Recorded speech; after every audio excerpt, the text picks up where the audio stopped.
Department of Social Welfare and Development o DSWD, ilalabas na ang cash aid para sa mga PUV drivers simula sa Martes na nagkakahalaga ng 5,000 piso. Uunahin ang Metro Manila at ang mga tricycle driver at papalawigin din sa buong bansa at gayon din ay bibigyan ang iba pang PUV drivers.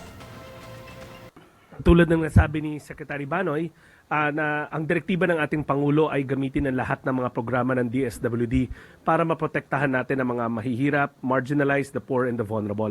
Sa punto na to, hindi na lang kasi sila public utility drivers, kung hindi, maituturing na natin silang mga individual in crisis situation dahil apektado na ang kanilang mga hanap buhay.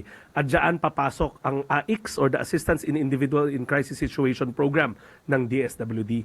Marahil nagtataka kayo bakit DSWD kasi nga lahat itong mga tinukoy ni Sec Banoy, tricycle drivers, jeepney drivers, taxi and UV drivers, yung TNVS at lahat pa ng apektado nitong pagtaas ng presyo ng petrolyo ay now considered individuals in crisis situation.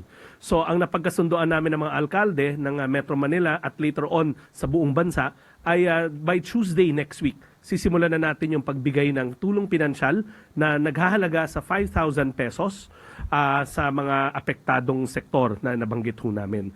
Simultaneous po yan, kaya ho nakipagtulong kami sa mga mayors ng Metro Manila dahil hihiling kami ng tulong sa kanila dahil yung mga tricycle drivers list manggagaling sa kanilang mga regulatory unit ipapasa ngayong araw sa DSWD para ma-process na ho namin ang financial assistance. Tulad ng direktiba ng Pangulo, hindi na ito tatagal. As soon as Tuesday, tuloy-tuloy na hutong aarangkada hanggang sa matapos namin.